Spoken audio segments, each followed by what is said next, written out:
Welcome back to News in Focus. Now, a former United States colonel who worked on a team that compiled a report on the Israeli military killing of Al Jazeera journalist and U.S. citizen Shireen Abu Akleh has accused the administration of former U.S. President Joe Biden of softening its findings in favor of Israel. The statements from Colonel Steve Gabavics in an interview with the New York Times published on Monday represents for the first time any military official involved in the report which has spoken out publicly. Gabavics had previously spoken out anonymously for a documentary by the Ziteo news organization. I do remember when we went back to 2022, the Biden administration at the time had flat out refused to even admit that Israel had any part to play in the killing of Shireen Abu Akleh. When we look at what's currently happening now in Gaza, close to 300 journalists have been murdered covering the genocide that has been ongoing. And just in this week, more media colleagues of ours were killed with the ceasefire violations being committed by Israel. Joining me now to take this conversation forward, I'd like to welcome back Sara Qudah, who is the Regional Director in the Middle East and North Africa, representing the Committee to Protect Journalists. Sara, assalamu alaikum. Always good having you on. Shukran so much for joining us. Wa alaikum assalam. Thank you for inviting me again. No, it's an absolute pleasure having you on. Sara, I'm sure you listened to Colonel Gabavics. You've seen the report. And it's quite disturbing given that we are 3.5 years into the murder of Shireen.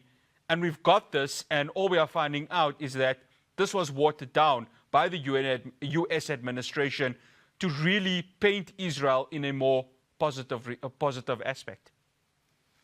To be honest, it's alarming to see that the FBI did not put more pressure on Israel in Shireen Abu Akleh's case. Shireen was a prominent Palestinian-American journalist, and she was targeted and killed. Several independent investigation and forensic analysis showed how she was targeted and killed. And since she was killed, many organizations, including CPJ, has demanded for an independent investigation and the revealance of the findings of the investigation. Unfortunately, although the FBI announced that they are investigating in the case of Shireen Abu Akleh, until this moment, no official statement was revealed to hold those who targeted and killed Shireen Abu Akleh. It was not presented. We believe that the U.S. government owes the public and Shireen Abu Akleh and her family more than just words of regrets or promises to investigate in the case. They are responsible to their citizens, and they are responsible to disclose any new evidence and reinforce the need for independent investigation. They need to hold those who targeted and killed Shireen Abu Akleh accountable to be able to end the impunity that we are witnessing. You know what's interesting about this, Sara, is that this very same official, Colonel Gabavics, and he left government back in January, recounted being flabbergasted by a State Department statement that described Shireen's murder as a result of a tragic circumstances. But here's the thing, when you read the various reports, it's quite clear that she was targeted purposefully by the Israeli army. And that's the frustrating part of this. It's because she was not a member of any resistance movement or any supposed army official. She was a media worker doing a job at a time in the Jenin refugee camp where we were seeing what the Israeli army were doing. And yet, this is again the answers that we are getting, watered down, very mild, and really void of the truth. What 100%. We have no doubt that Shireen Abu Akleh was targeted and killed because of her journalistic work, because she was a prominent journalist, a prominent reporter, very well known and accepted by everyone. She had a very good reputation worldwide, and she was trusted in her reporting and in her very loud voice. So we don't have any doubts that she was targeted and killed. In 2023, CPJ published, we published our deadly pattern report that showed that Shireen Abu Akleh's murder and the failure of the Israeli Defense Forces to hold anyone responsible of killing Shireen was not an isolated event, but it was part of a pattern that appeared designed to evade accountability. We have seen the same playbook happening in Gaza in the past 2 years, where they target journalists and they kill them and they run away with these murders. Sara, before we go to the break, what's also interesting about this is that when we see what was happening in the Jenin refugee camp at the time, it was very hostile, and especially from the Israeli part of this. And when you read the reports, it's quite clear that anyone who was willing to speak the truth at that time was going to be targeted quite clearly. And I remember the CPJ report also saying that this was targeting media workers on a purposeful level. And yet, when questions are being asked from government, it's quite clear that they're not willing to go ahead and give the accuracy that we deserve, especially when it comes from Israel. And this impunity, once again, when it comes to media workers, rang its ugly head then, and it's running its ugly head now. And this is the frustrating part of all of this. Of course, and this was the part of our fear that Shireen Abu Akleh's murder and the impunity of her case was not going to be the last one. And what's happening in Gaza now, the genocide that's happening in Gaza now, proves that it was not the first or the last case. We know of so many journalists in Gaza who has been targeted, killed, and Israel was able to justify their killings, and no one questioned Israel. No one held Israel accountable for these killings. Those journalists, whether it was Shireen Abu Akleh or her colleagues in Gaza, are all civilians, and they should be protected under the international law. Instead, Israel killed them with impunity, which is a war crime. And no one, until this moment, investigated in these killings. If we allow Israel to repeatedly violate international laws, kill civilian journalists, and not to be held accountable, we will never achieve justice. We will never end this pattern of impunity and this pattern of targeting and killing journalists. And our fear is that this will expand even outside of Palestine and outside of Gaza. It will expand to other countries, other regions, and other regimes. And this is where the danger is. After the break, I continue my conversation with Sara Qudah. On the BBC, Tony Abu Akleh, the brother of Shireen, had said that this was a cover-up. And when we read this report, are we seeing that even more clearer now than we probably would have seen back in 2022 when Shireen was murdered? My conversation with Sara Qudah continues after this break.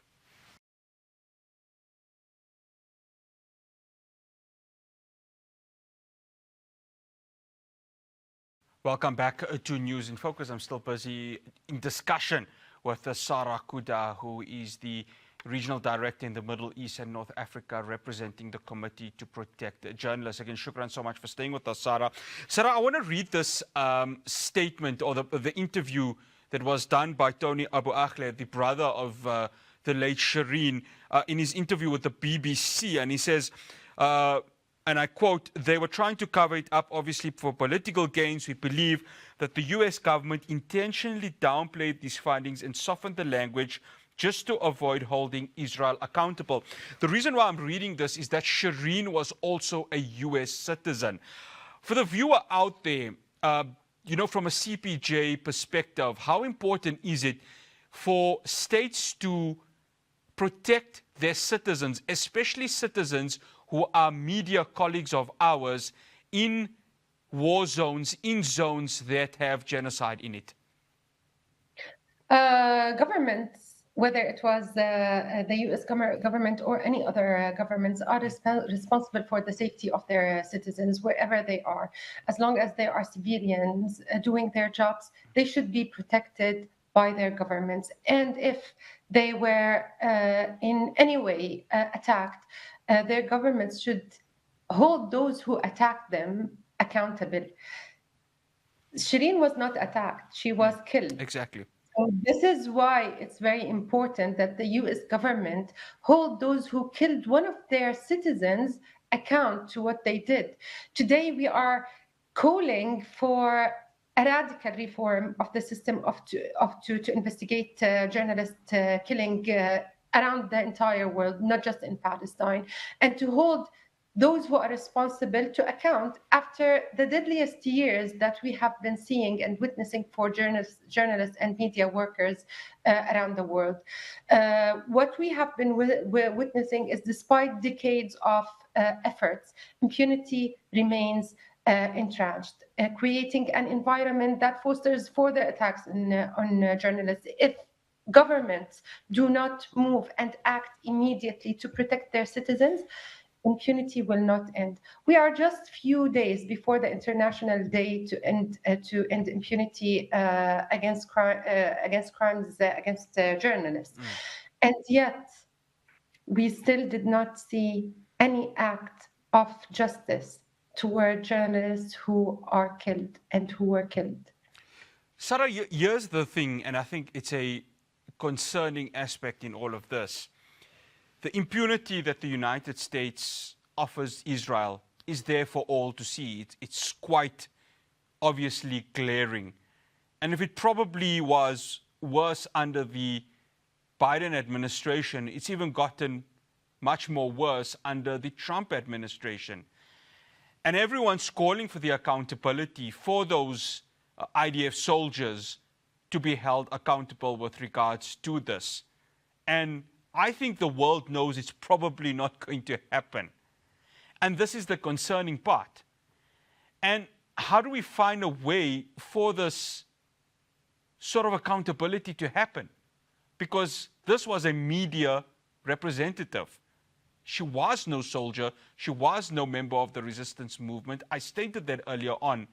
And yet we are at a point where we're honestly not going to see any supposed accountability occur, because there is an impunity which Israel enjoys, and it's going to continue to enjoy as long as the world's governments does not put pressure on them. That is true, but that doesn't mean that we have to stop.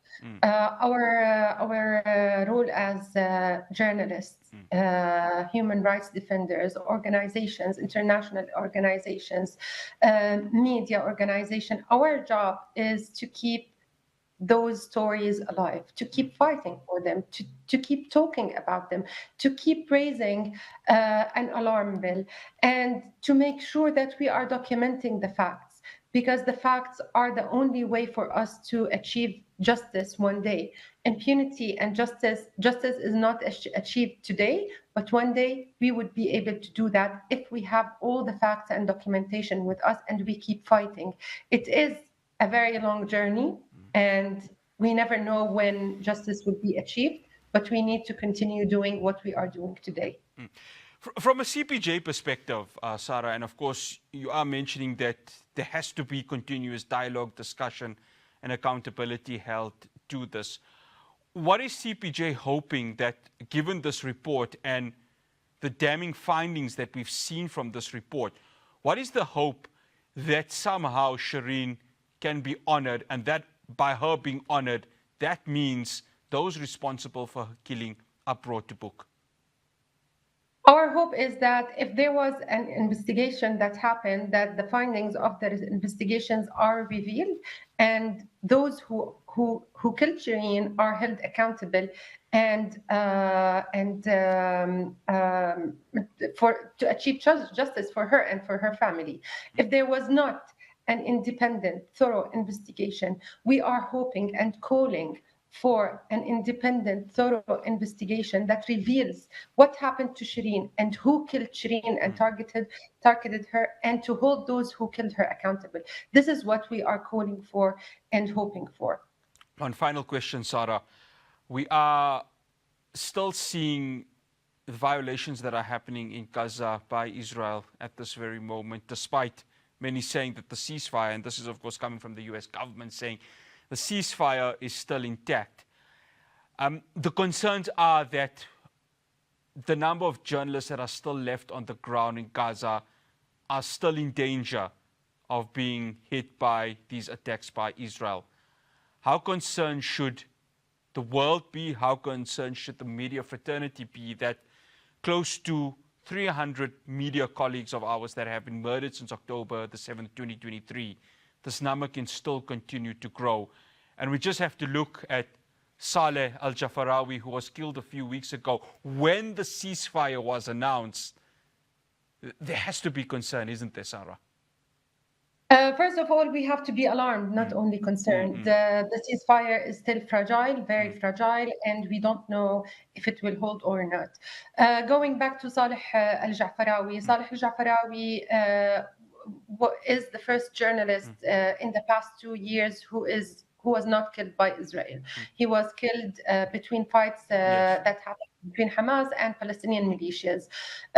Those Palestinian militias, during the war, they were backed by Israel, but he was killed by them, not by Israel. So it's quite a different case, but that doesn't mean that Israel stopped its violation for the ceasefire. We still see Israel bombarding Gaza. We are still witnessing violations. Last week, a journalist was killed in Gaza in one of the attacks.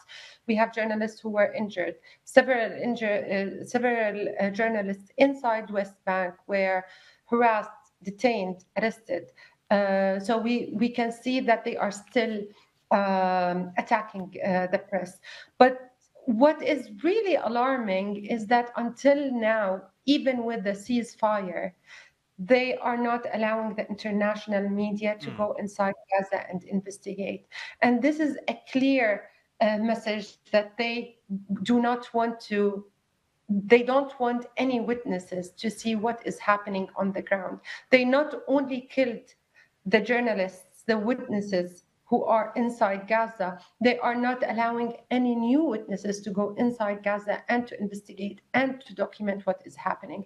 This is what is really alarming. What is really alarming is that without international media access to Gaza, means that the Palestinian journalists on the ground are still under severe danger, and they might be attacked at any point while they are reporting on what is happening on the ground. This is why at CPJ and many international organizations, we have been repeatedly calling for all journalists to have access to Gaza to document freely and independently. Sara Qudah, always good having you, and shukran so much for joining us. Masalama. Thank you. That is Sara Qudah, who is the Regional Director in the Middle East and North Africa, representing the Committee to Protect Journalists. And if you listened to that interview by Tony, if you haven't, I beg your pardon, listen to the interview by Tony Abu Akleh, listen to it. And it just shows the impunity that is being enjoyed by Israel currently at this moment. That the murder of journalists seems to be a pastime for them. And that is the concerning part of this, is that the murder of Shireen Abu Akleh has taken us 3.5 years to get a very watered down report, a watered down response. And look, there has to be credit that needs to be given to Colonel Steve Gabavics, who really risked his reputation to go ahead and give this report. It's clear that whichever administration comes in the US, it's protection of its own people that are covering this genocide, what we're seeing in the occupied West Bank. If they are Palestinian, it seems to be a push to the side effect when it comes to this. It doesn't seem to be treated in a very serious light. And when you listen to Gabavics, it is quite clear that is the case right there. It's concerning because the media is supposed to be the light on giving the truth. It's supposed to be the beacon of telling the world what is happening in these war zones, in these zones where genocide is occurring. And if this is happening, reports like this are happening, it is very alarming, as Sara said, and very concerning at the same time. And that's all we have for you here on News in Focus. If you have missed today's episode, you'll be able to find these interviews on our YouTube channel. From myself, Faraz Patel, and the rest of the team in Johannesburg, Assalamu alaikum wa rahmatullahi wa barakatuh.